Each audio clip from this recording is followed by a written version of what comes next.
tourism industry is 37 times more valuable than mining at the moment. Sure. International tourism exports are 10 times our mineral exports. The clean and green image is absolutely vital for New Zealand, right? You would agree with that. So what impact will doubling our mining operations have on that reputation? Look, the size of a mining operation on the 8 million hectares of dock estate is akin to the size of a beauty spot. It's irrelevant. So what about having a minister in charge who's making jokes about killing Freddy the blind frog? What sort of impact do you think it has having a New Zealand cabinet minister joking about killing endemic animals? I think the fact that what I'm really doing is deploying rhetorical devices and taking on the catastrophizing doomsday approach. And since Helen Clark's government, society has, in my view, been enveloped in a doomsday view about mining. I don't accept it. And the reality is, if we can create jobs, a mining enterprise that restores its nature, and we move a few animals and critters around, and the net effect is that the size of the population still increases. Yes, some will go by the way, but long as the net effect is that we've grown the overarching population, we can do that anywhere. And so what if something goes wrong? That's a best case scenario.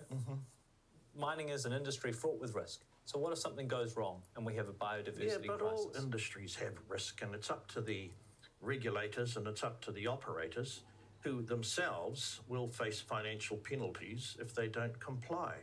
I mean, mate, I want to tell you. But what would be the impact to our image? Like if there was some sort of ecological catastrophe as a result of a mining operation gone wrong, what would be the impact on our image? Yeah, but you see, once again, Jack, you can't catastrophize things. There is no major some sort of Chernobyl disaster here in New Zealand. These are tiny operations. They are a fraction. The beauty side. The Tui mine remediation was pretty bad. The Tui mine remediation was pretty bad. Okay, so was that a catastrophe? No.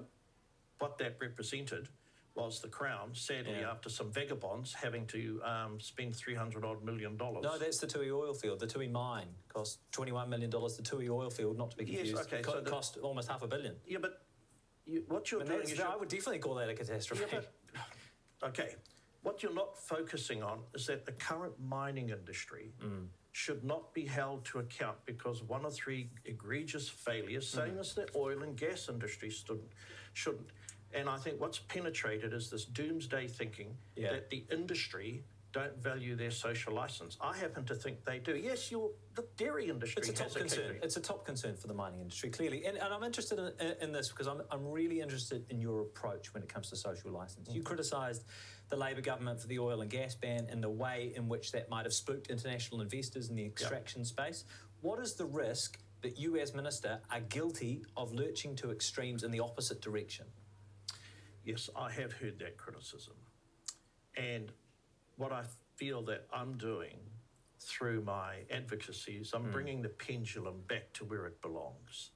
I'm trying to rescue the pendulum from the thinking and being enveloped in a doomsday analysis. So like an equal and opposite force approach. The reality is